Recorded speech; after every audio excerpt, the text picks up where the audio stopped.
Good morning, everyone, and welcome back to Haven and Hearth, where we've got quite a laundry list to do. But before I get to any of that, there was actually pardon the text tone, there was actually a patch to Ender's Client last night that I want to explore. It had a couple of very interesting things that I want to look into. Ah, here we go. So they added cupboard scaling and wall scaling. So you can actually change the height of walls and cupboards now. This is a feature that was in like older clients that I really appreciated because you just can't see over these most of the time. So check that out. At setting my wall scale to 50%, I made the walls much shorter so they're much easier to see across, and I really like that. Any Hoosers, that's the big part of the update for me, is the wall scaling. So if you see short walls from this point on, that's why. Speaking of walls, I should have enough LP now. Let's see, I got 22,000 LP, and that's enough, surely, to enact Phase 2 of my taming plan. If I bring my claim over here, I can extend it north. How much space am I going to want? I think probably that is more than enough, I would think. So now I can get my diabase going and extend my wall around there. Oh, and before I do, I have a couple of very exciting things to unpack over here. I've got a Tinker's Axe, right? Somewhere on the ground here, I think. Yes, as well as a Tinker's Shovel as well. Metal tools. Metal tools! Oh, it's been so long. And the good news is it's actually not much lower quality than my stone one is, so I feel safe just dropping the stone one.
Alright, and with the installation of the final lock, that is the cheese arena complete.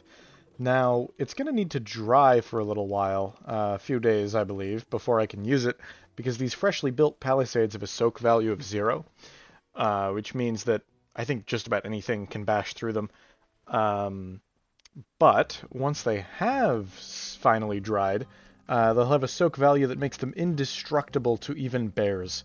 So I could theoretically trap a bear in that lower compartment, and he would be flummoxed as to what to do. Now,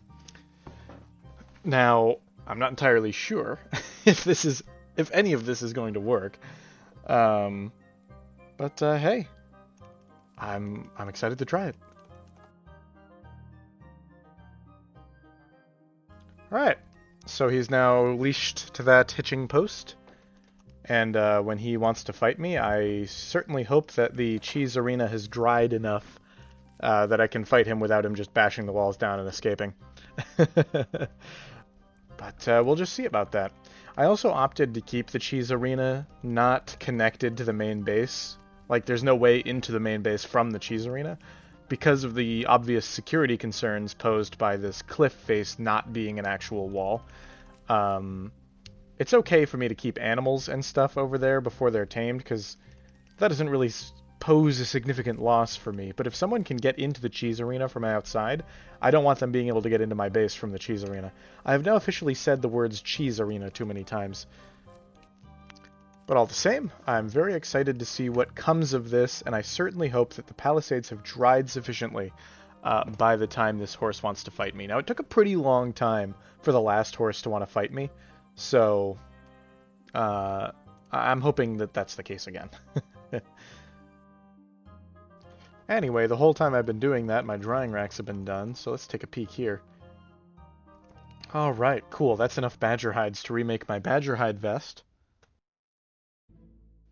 Alright, badger hide vest. Slap this hide layer on there. Oh, the gilding screen is working. That's another change with the new Enders client. Let's see. So the matching skills is my survival. Chance for a new gilding slot is 7.2%. Let's see it. Ooh, and you know what else we should make with these fox hides? I think it's about time I made a fox hat. Yeah, we get a leather patch on there, and it's going to look really cool. Chance for a new guild, 4%, but honestly, just the raw stats of it are well more than worth it. Oh, wow, great stuff.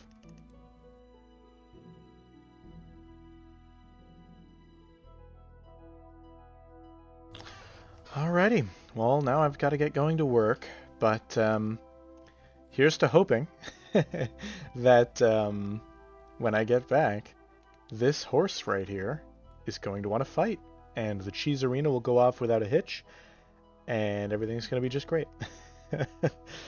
It's worth dreaming over. Anyway, see you when I get home from work. Alright, and we're back. Surprisingly enough, this horse actually does not want to fight me yet. So it seems like it's going to take a really long time to get this horse ready. And so with that in mind, I am actually going to abandon this Swan Feather quest.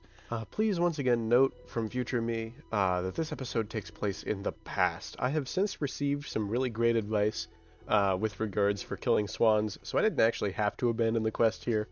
But it works out just fine that I did, so I'm not really nonplussed about it.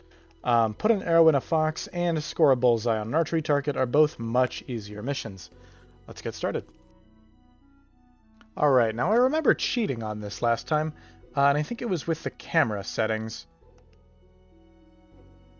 Oh yeah, this was it. This was it right here. Yep. Moving right on, let's go put an arrow in a fox. Alright.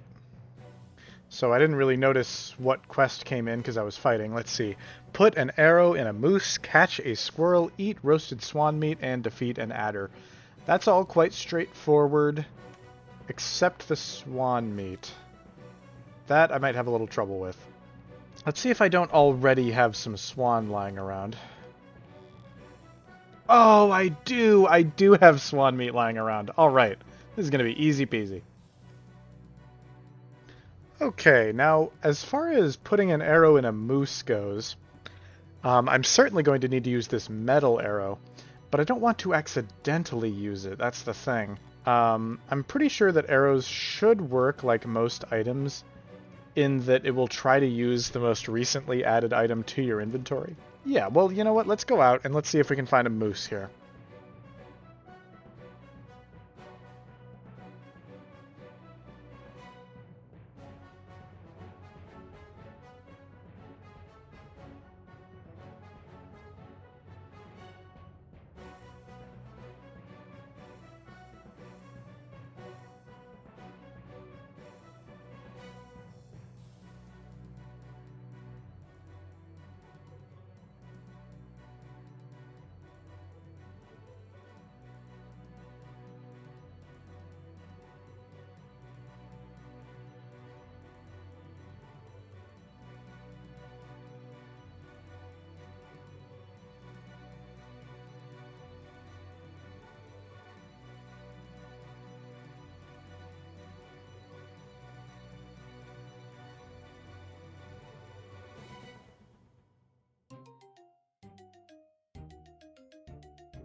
Oh, there's a moose! There's a moose here! Okay, here we go. Time to do something dangerous and stupid. Here we go, dude. There we go, there we go, there we go, there we go. Get to the damn dugout now! Yippee! Woo-hoo-hoo! I got away! Alright. Now we just gotta drop something so I can make room for my axe in my inventory. I guess one of these bone arrows will do. And now we shoot him. Yes! Yes! And put an arrow in a badger. He's right here. Come here, you idiot. Wham! What? Oh, that's funny. The moose, like, blocked it. Did I miss? Oh, it hit the squirrel cache. Come on. It's not that hard.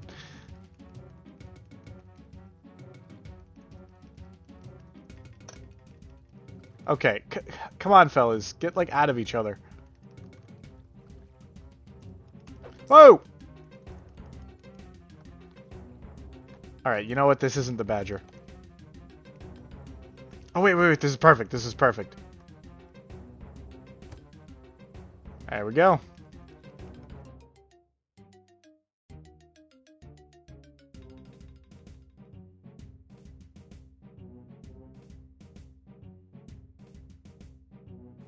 Alright, back to the nightmare. Let's try to find a damn hedgehog.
Okie dokie. Well, super productive stuff.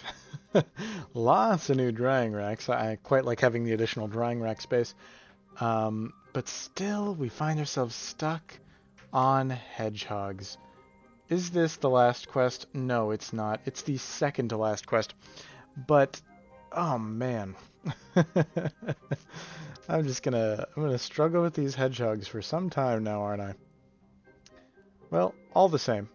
It's about that time this episode wrapped up, so I thank you so much for watching, and I wish you a good night.